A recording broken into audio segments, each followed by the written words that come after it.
बुरा वक्त हमारी छिपी हुई प्रतिभा को निखारने के लिए आता है।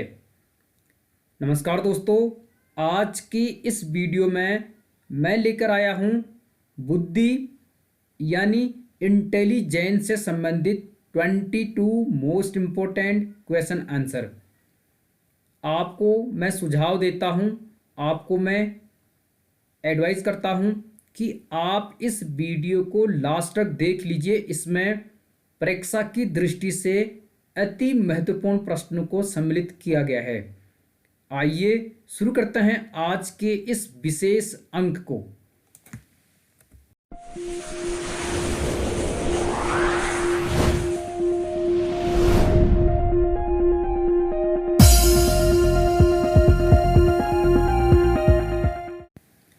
आपको याद दिला दूं, शिक्षण अभिरुचि एवं शिक्षा मनोविज्ञान से संबंधित इस सीरीज की यह 9वीं वीडियो है। पिछले 8 वीडियोज में हम कुल 185 प्रश्न हल कर चुके हैं। यदि अभी तक आपने वह वीडियोज वॉच नहीं किए हैं तो उनका लिंक इस वीडियो के डिस्क्रिप्शन बॉक्स और कमेंट बॉक्स में पिन किया गया है। आप उन पर क्लिक करके उन्हें वॉच कर सकते हैं। और बुद्धि यानी इंटेलिजेंस से संबंधित यह तीसरी वीडियो है। पिछले 2 वीडियोज में हम कुल 71 प्रश्न हल कर चुके हैं। इस पर एक वीडियोज और आएगी। आज हम कुल 22 प्रश्न हल करेंगे। कई लोगों का सुझाव सलाह थी कि वीडियो काफ़ी लंबी हो जाती है। आज की यह वीडियो 20 से 25 मिनट की होगी। आप अंत तक देखिए, काफ़ी मज़ा इस वीडियो में आपको आने वाला है। पहला प्रश्न है आज का, भाटिया बैटरी परीक्षण के निर्माणकर्ता निम्न में से कौन थे? भाटिया बैटरी परीक्षण बुद्धि लब्धि को ज्ञात करने से संबंधित है। हमें पूछा गया है इसके निर्माणकर्ता कौन थे। ऑप्शन है चंद्रमोहन भाटिया, चंद्रराय भाटिया, रामचंद्र भाटिया, विपिन चंद्र भाटिया। प्रश्न का सही उत्तर बताने की कोशिश कीजिए। वीडियो को पॉज करके कमेंट बॉक्स में आप जवाब दे सकते हैं। इस प्रश्न का सही जवाब है ऑप्शन नंबर 1 चंद्रमोहन भाटिया, जिन्हें कई बार शॉर्ट में CM भाटिया भी लिखा रहता है। तो इन्होंने बनाया था भाटिया बैटरी परीक्षण। प्रोफेसर भाटिया ने 1953 में एक निष्पादन बुद्धि परीक्षण का निर्माण किया। इसमें 5 प्रमुख बौद्धिक उप परीक्षण थे। इसे Bhatia battery of performance test of intelligence कहते हैं। इस प्रकार ऑप्शन नंबर 1 इस प्रश्न का सही जवाब हो जाएगा। कल की वीडियो में भी हमने इस पर डिस्कस किया था, आप उस वीडियो को वॉच कर सकते हैं। अगला प्रश्न है, बुद्धि लब्धि के लिए निम्न सूत्र किसने दिया? बुद्धि लब्धि यानी IQ निकालने के लिए सूत्र होता है। एक सूत्र यहाँ पर दिया गया है बुद्धि लब्धि का, तो हमें बताना है कि यह सूत्र यानी फॉर्मूला किसने दिया।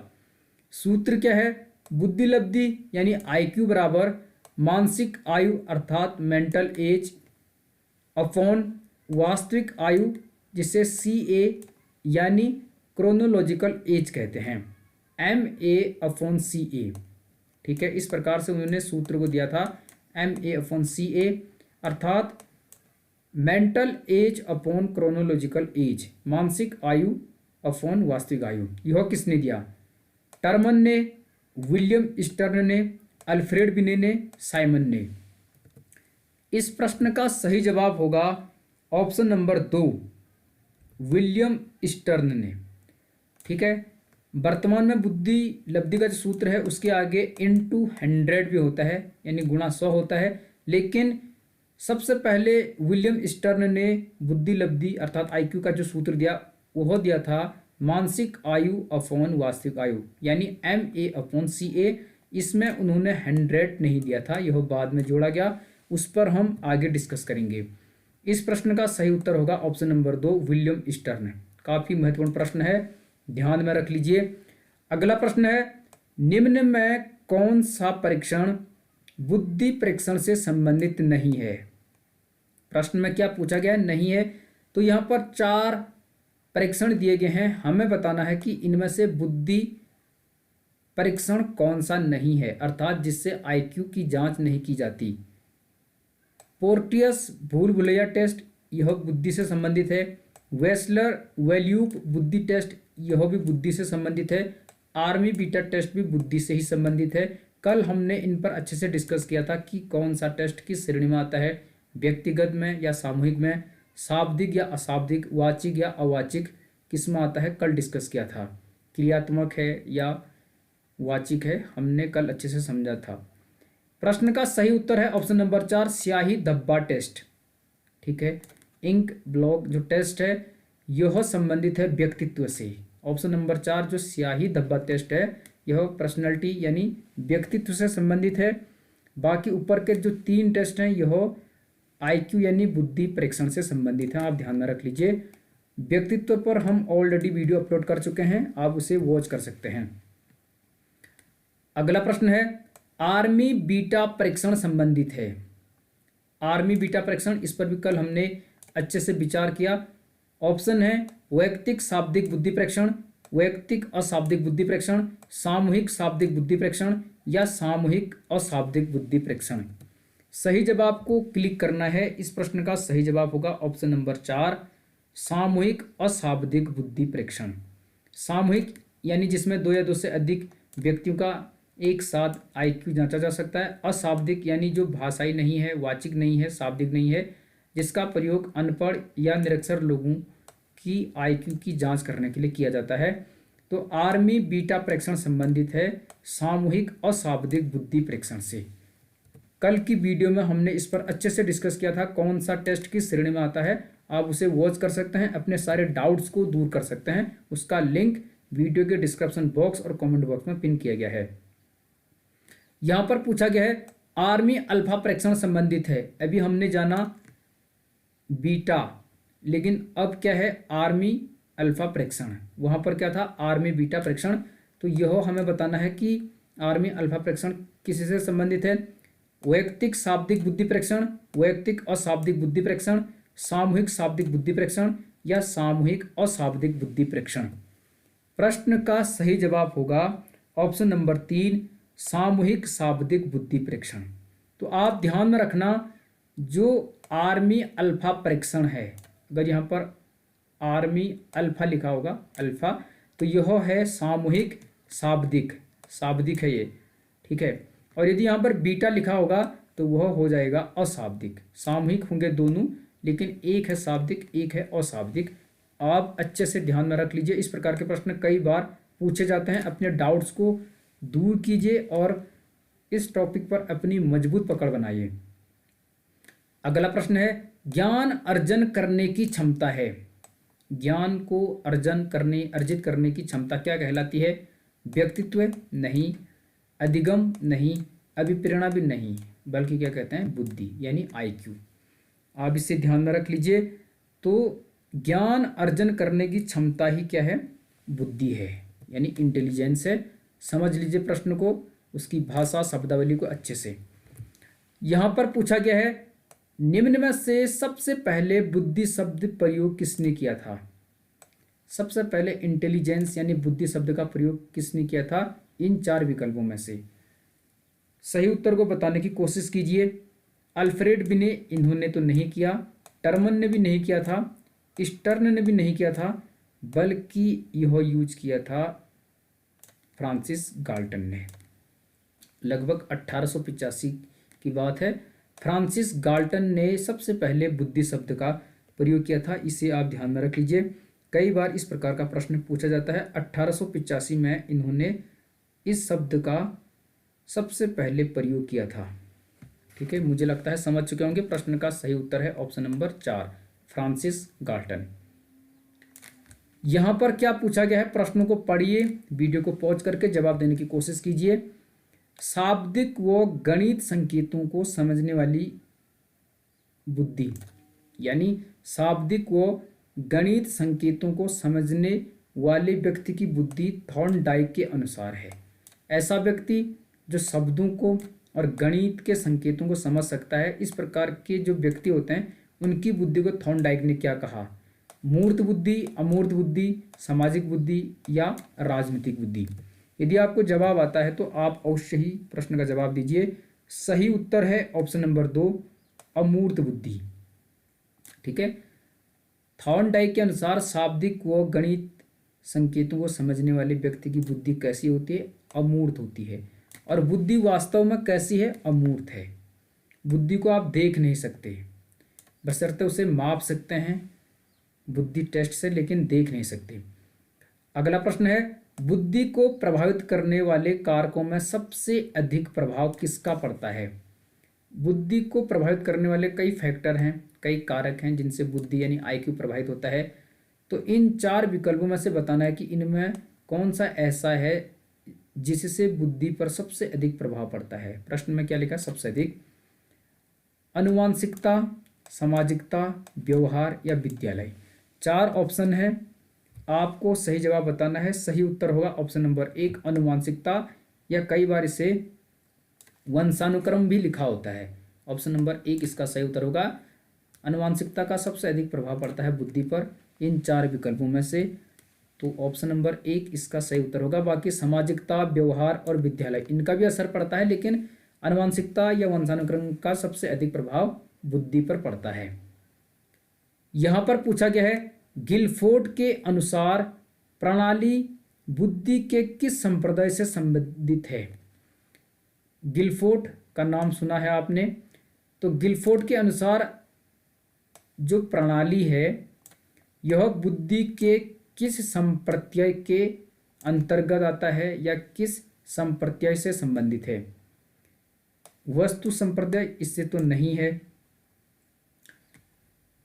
संक्रिया इससे भी नहीं है, उत्पाद, क्या उत्पाद से हो सकता है? ध्यान से देखिए, बिल्कुल हो सकता है। तो ऑप्शन नंबर 3 इसका सही उत्तर है। मूल्यांकन तो इसमें था ही नहीं। तो उन्होंने 3 ही बताए थे, एक वस्तु संप्रत्यय या विषय वस्तु, संक्रिया और उत्पाद। किसके बताए थे? बुद्धि के संप्रदाय बताए थे गिलफोर्ड ने, विषय वस्तु, संक्रिया और उत्पाद। तो प्रणाली को उन्होंने किसके अंतर्गत रखा? उत्पाद के अंतर्गत। तो कई बार ऐसा भी प्रश्न पूछा जा सकता है, आप ध्यान में रख लीजिए। 3 थे और प्रणाली को उन्होंने किसके अंतर्गत सम्मिलित किया? उत्पाद यानी प्रोडक्ट आप इसे कह सकते हैं। अगला प्रश्न है, बुद्धि एक अखंड तथा अविभाज्य एक ही तत्व से निर्मित है, यह माना। किसने माना ऐसा कि बुद्धि एक अखंड है, अविभाज्य है और एक ही तत्व से निर्मित है? एक खंड का सिद्धांत किसने दिया? एक तत्व का, एक कारक भी कह सकते हैं। तो अखंड है, अविभाज्य है और एक ही तत्व है, ऐसा कौन कह सकता है? आप प्रश्न के उत्तर को समझ चुके होंगे। अल्फ्रेड बिने इन्होंने नहीं किया, स्पीयरमैन ने भी नहीं कहा, क्योंकि इनका तो जो द्विकारक सिद्धांत था वह था। Thurston, Thorndike. इन 4 ऑप्शन में से सही उत्तर क्या होगा? सही उत्तर है ऑप्शन नंबर 4। 4 गलत नहीं होगा, सही होगा अल्फ्रेड बिने। थॉर्नडाइक ने नहीं कहा, थर्स्टन ने नहीं कहा, स्पीयरमैन ने नहीं कहा, अल्फ्रेड बिने ने कहा था बुद्धि एक अखंड तथा अविभाज्य एक ही तत्व से निर्मित है। तो चौथा नंबर का विकल्प सही हो जाएगा, क्योंकि एक खंड या जैसे एक तत्व या एक कारक का सिद्धांत किसका है? अल्फ्रेड बिने का है। इस प्रकार इस प्रश्न का सही उत्तर क्या होगा? Option number 4। यहां पर पूछा गया है, बुद्धि की तुलना बालू के टीले से की तथा उन्होंने इसमें आकृति, आकार, लंबाई, चौड़ाई आदि गुणों का समावेश किया। तो बुद्धि की तुलना बालू के टीले से किसने की? स्पीयरमैन ने नहीं की, टर्मन ने नहीं की, आप जवाब बता सकते हैं, थर्स्टन ने भी नहीं की। तो बुद्धि की तुलना बालू के टीले से की थी थॉर्नडाइक ने। ठीक है, इस प्रकार से उन्होंने कहा कि बुद्धि में बहुत सारे कारक हैं। ठीक है, एक ने, जिस प्रकार बालू में होते हैं उस प्रकार उन्होंने कहा कि बुद्धि में बहुत सारे कारक हैं, बहुत सारे तत्व हैं। तो बुद्धि की तुलना बालू के टीले से की और उन्होंने इसमें आकृति, आकार, लंबाई, चौड़ाई आदि गुणों का समावेश किया। इस प्रकार ऑप्शन नंबर 3 थॉर्नडाइक इस प्रश्न का सही जवाब हो जाएगा। बढ़ते हैं अगले प्रश्न की तरफ। कुल 22 प्रश्न हैं और आखिरी पार्ट में भी लगभग 22 से 25 प्रश्न आएंगे और आपके सारे डाउट्स क्लियर हो जाएंगे इस टॉपिक से हमेशा के लिए। कुल 116 प्रश्न होंगे बुद्धि से संबंधित 4 वीडियोज में। यहाँ पर पूछा गया है, स्पीयरमैन के अनुसार बुद्धि का कौन सा कारक वंशानुगत नहीं होता? यह वातावरण द्वारा अर्जित कारक है, और परीक्षण एवं वातावरण का इस पर प्रभाव पड़ता है। प्रश्न को ध्यान से समझ लीजिए, उसकी भाषा को। स्पीयरमैन ने दिया था द्विखंड का सिद्धांत और तीन खंड का सिद्धांत जो बुद्धि से संबंधित है। तो स्पीयरमैन के अनुसार बुद्धि का कौन सा कारक वंशानुगत नहीं है, अनुवांशिक नहीं है, वंशानुगत नहीं है, बल्कि यह वातावरण द्वारा अर्जित कारक है। ठीक है। और परीक्षण यानी टेस्ट और वातावरण का इस पर प्रभाव पड़ता है। कौन सा कारक ऐसा है? जी कारक, एस कारक, सामूहिक कारक या उपरोक्त सभी। ये तीनों कारक स्पीयरमैन से ही संबंधित हैं। द्विखंड सिद्धांत में उन्होंने ये दो कारक बताए, जी कारक और एस कारक, और तीन खंड में उन्होंने तीसरा खंड जोड़ा, सामूहिक कारक। तो हमें यह बताना है कि कौन सा वंशानुगत नहीं है बल्कि वातावरण द्वारा अर्जित किया गया तत्व है। इस प्रश्न का सही उत्तर होगा ऑप्शन नंबर 2, एस कारक। एस कारक यानी एस फैक्टर, जिसे स्पेसिफिक फैक्टर कहते हैं, हिंदी में इसे विशिष्ट तत्व कहते हैं। और जी कारक है जनरल फैक्टर यानी सामान्य तत्व। तो इन्होंने पर्यावरण द्वारा अर्जित कारक कहा एस कारक को, और वंशानुगत किसको कहा? जी कारक को, यानी जनरल फैक्टर अर्थात सामान्य तत्व। यहाँ पर पूछा क्या गया है अगले प्रश्न में, निम्न में से किसने अपने ही सिद्धांत में संशोधन करके बुद्धि का तीसरा तत्व सामूहिक कारक जोड़ा? कौन सा ऐसा मनोवैज्ञानिक था जिसने अपने ही सिद्धांत में संशोधन किया अर्थात अमेंडमेंट किया और बुद्धि का एक तीसरा कारक जोड़ा जिसका नाम सामूहिक कारक अर्थात ग्रुप फैक्टर दिया? अल्फ्रेड बिने नहीं थे, थॉर्नडाइक भी नहीं थे, गिलफोर्ड नहीं थे, स्पीयरमैन सही उत्तर होगा। इन्होंने पहले द्विखंड का सिद्धांत दिया और बाद में इन्होंने अपने ही सिद्धांत में संशोधन करके तीसरा कारक जोड़ा, सामूहिक कारक। इनके तीन कारक कौन कौन थे? सामान्य कारक, विशिष्ट कारक और सामूहिक कारक। सामान्य कारक जिसे जीएफ, विशिष्ट कारक जिसे एसएफ इन्होंने कहा। अगला प्रश्न है, निम्न में से बुद्धि के किस सिद्धांत को परमाणुवादी सिद्धांत भी कहा जाता है? महत्वपूर्ण प्रश्न है। तो कौन सा ऐसा सिद्धांत है बुद्धि का जिसे परमाणुवादी सिद्धांत भी कहा जाता है? बहुतत्व सिद्धांत, एक तत्व सिद्धांत, द्वितत्व सिद्धांत या समूह तत्व सिद्धांत? यदि आपको प्रश्न का उत्तर आता है तो अवश्य ही जवाब देने की कोशिश कीजिए। सही उत्तर है इस प्रश्न का ऑप्शन नंबर क्या हो जाएगा? ध्यान से देख लीजिए, बहुतत्व सिद्धांत। ठीक है, बहुतत्व सिद्धांत को परमाणुवादी सिद्धांत भी कहते हैं, इसे आप ध्यान में रख लीजिए। ठीक है, बहुत महत्वपूर्ण प्रश्न है और यह संबंधित था थॉर्नडाइक से। तो परमाणुवादी सिद्धांत किसे कहा जाता है? बहुतत्व सिद्धांत को। ऑप्शन नंबर 1 प्रश्न का सही उत्तर होगा। बढ़ते हैं अगले प्रश्न की तरफ, ध्यान से देख लीजिए। आखिरी के 7 प्रश्न बचे हैं। यहाँ पर पूछा गया है अल्फ्रेड बिने किस देश के मनोवैज्ञानिक थे? कई बार ऐसा भी प्रश्न पूछा जा सकता है कि अल्फ्रेड बिने किस देश के मनोवैज्ञानिक थे? जर्मनी नहीं थे, अमेरिका के भी नहीं थे, रूस के भी नहीं थे, यह थे फ्रांस पेरिस के। अल्फ्रेड बिने किस देश के थे? फ्रांस के। ध्यान में रख लीजिए, ऑप्शन नंबर 3 प्रश्न का सही उत्तर हो जाएगा। आखिरी वीडियो तुरंत आएगी और उसमें हम 20 से 25 प्रश्न हल करेंगे और कुल 116 प्रश्न होंगे बुद्धि से संबंधित और आपके सारे डाउट्स क्लियर हो जाएंगे। यहाँ पर पूछा गया है E.L. थॉर्नडाइक के अनुसार कौन सी बुद्धि यांत्रिक बुद्धि कहलाती है? तो थॉर्नडाइक के अनुसार किस बुद्धि को यांत्रिक बुद्धि या गामक बुद्धि भी इसे कहते हैं? पहला सामाजिक बुद्धि, इसे तो नहीं कहा। अमूर्त बुद्धि, इसको भी नहीं कहा। सामान्य बुद्धि, इससे भी नहीं कहा। तो प्रश्न का सही उत्तर होगा ऑप्शन नंबर 2 मूर्त बुद्धि। थॉर्नडाइक के अनुसार मूर्त बुद्धि को क्या कहते हैं? यांत्रिक बुद्धि या इसे गामक बुद्धि भी कहते हैं। थॉर्नडाइक ने 3 प्रकार की बुद्धि बताई। पहला मूर्त बुद्धि जिसे इन्होंने यांत्रिक बुद्धि कहा, दूसरा अमूर्त बुद्धि, तीसरा सामाजिक बुद्धि। तो यांत्रिक बुद्धि, अमूर्त बुद्धि, सामाजिक बुद्धि या मूर्त, अमूर्त, सामाजिक, ऐसा भी उसे कह सकते हैं। मूर्त बुद्धि को इन्होंने क्या कहा था? यांत्रिक बुद्धि। और मूर्त बुद्धि को गामक बुद्धि भी कहते हैं, ध्यान में रख लीजिए। अगला प्रश्न है, निम्न में से किसने बुद्धि का पदानुक्रमिक सिद्धांत दिया? बुद्धि का पदानुक्रमिक सिद्धांत किसने दिया, यह पूछा गया है। अल्फ्रेड बिने, इन्होंने नहीं दिया। गिलफोर्ड ने भी नहीं दिया है, वुडवर्थ ने भी नहीं दिया है।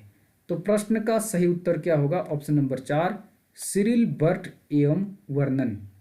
सिरिल बर्ट एवं वर्नन ने दिया है पदानुक्रमिक का सिद्धांत। आप इसे ध्यान में रख लीजिए, ठीक है। और एग्जाम्स में आप ऐसे भी ध्यान रखिए, यदि कोई ऑप्शन इस प्रकार से बना है जिसमें एवं और जुड़ा है, तो कई बार ऐसा होता है कि अगर इतना बड़ा विकल्प है तो हो सकता है उसका प्रश्न इस प्रकार से उसका उत्तर हो सकता है, संभावना होती है। आपको एग्जाम में थोड़ा सा स्मार्ट तरीका अपनाना है प्रश्न को समझने में, आईक्यू का यूज करना है, तो आप अवश्य ही उसके जवाब को सही कर लोगे। यहाँ पर पूछा गया है बुद्धि के त्रिआयामी सिद्धांत का प्रतिपादन गिलफोर्ड ने किया।